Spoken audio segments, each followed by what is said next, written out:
Objectives. How to use calorimetry to measure entropy changes in a solution. Again, these I don't like putting flashcards, practicals or flashcards. I think practicals are just something you should just be going throughout the whole of year 13. Obviously, I did start going for practicals around November time.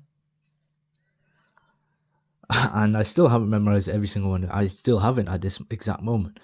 But it means when I do, like later on after my maths exam, when I do have a look at them and I want to memorize them, it's a lot easier because I've reviewed them a bunch of times. Even if it's just rewriting it, I know that I've put in the work, and then that placebo effect, I guess.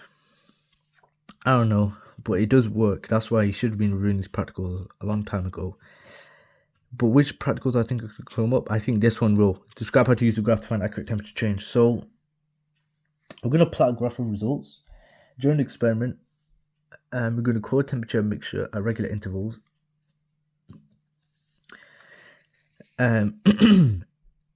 Before the reaction started, and we're going to plot a graph of results. Draw two lines best fit, one to the points before reaction started, one to the points after reaction started. Extend both lines to both past time reaction started. Distance between two lines is delta T. Standard pre-combustion entropy change 1 mole of a compound is completely burned in oxygen in standard state and standard condition. A substance, sorry. Specific heat capacity amount of heat energy takes to raise temperature 1 gram of water by 1 Kelvin. Hess's law, total entropy change for a reaction independent of the route taken. Just need to know this stuff, guys. Oh, but mind if it comes up as a 1 marker, it's not going to be useful. It's not just that though.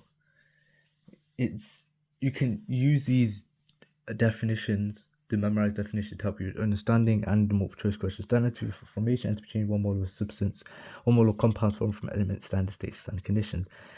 Because they use average values, therefore they're less accurate. Average energy needed to break a certain type of bond over a range of compounds. Mean by entropy is positive because bond breaking is endothermic. Bond breaking, endothermic, bond forming, exothermic. Again, this is just another practical. Add known volume of acetylene in a container. Add known volume of acetylene in a container. Measure temperature. Add known volume of alkali at regular intervals. I record temperature mixture. Add known volume of alkali and record temperature mixture at regular intervals. Then we find temperature changes in graph method, which we just went through before.